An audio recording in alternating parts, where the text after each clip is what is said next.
So I found that I'm very kind of interested in archaic movement training systems, particularly training systems which seem to have kind of slipped out of the modern mind. The ability to work with clubs is plugging into a very old training system. People have been working with clubs for literally thousands of years. The feature that really interests me about the clubs is the versatility of the training. One can kind of go towards the part of the spectrum which favors strength and bulk. You can go towards the part of the spectrum which is to do with versatility, range of movement, stamina.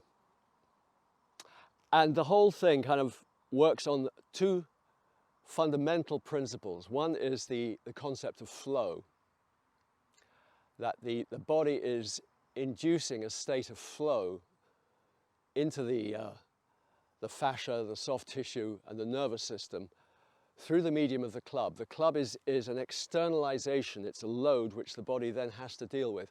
So effectively, moment by moment, almost nanosecond by nanosecond, the body is continuously dealing with the problem of shifting load and doing such a thing in a way which is compatible with a fundamental geometry: forward, back, side, side, up, down.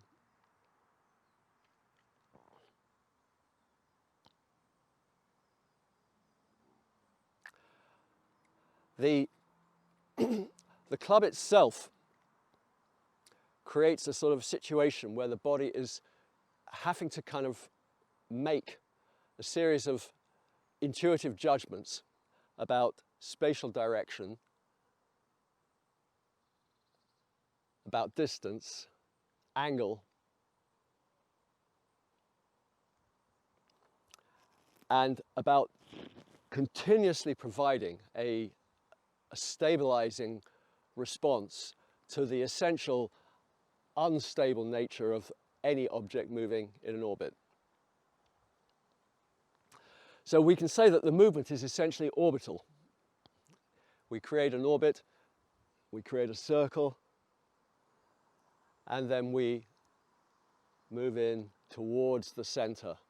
So this kind of centralization of the movement here, where you feel the load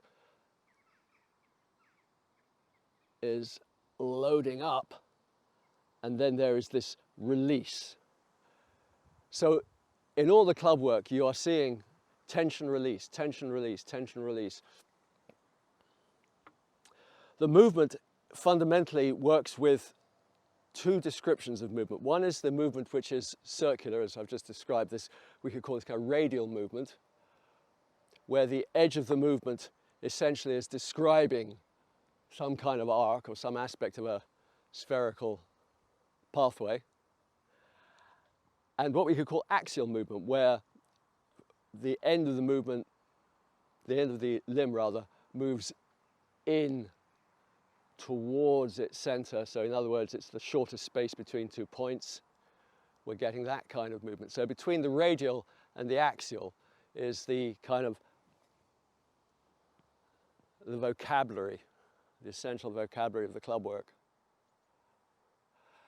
And then how does this load, how does this affect the center? How does the center affect this? You're continuously in this kind of state of creating a dynamic dialogue.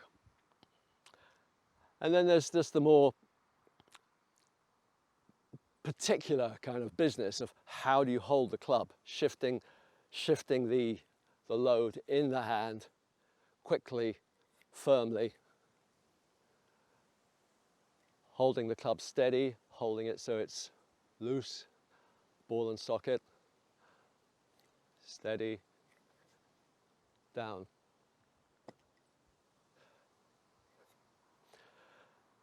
So people, as I said, have been training with these things for thousands of years, literally thousands of years.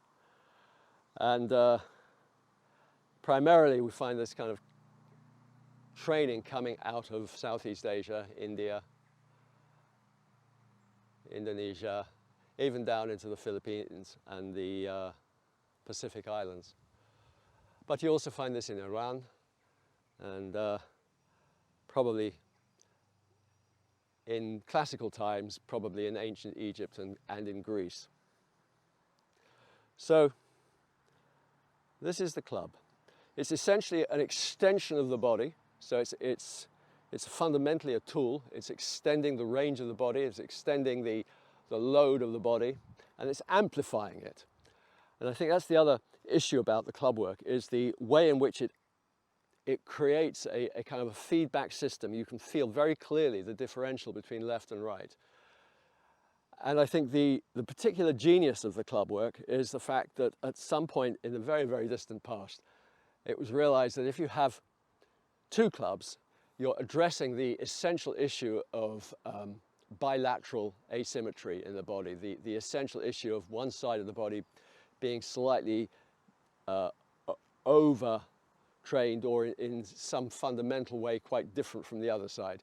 And it's in that sort of differential that we can start to see the beginnings of possible chronic dysfunction in terms of actually how the body is working. So what we have with the clubs is a very simple solution. Whatever happens on one side happens on the other side. The two sides of the body mirror each other, and they do so either very slowly, and you can kind of work with your clubs, almost just holding them and moving them around the body in a way which is symmetric, is in itself a very good training. So we don't have to do anything too complicated. We can just kind of explore what happens when we just hold and shift and move.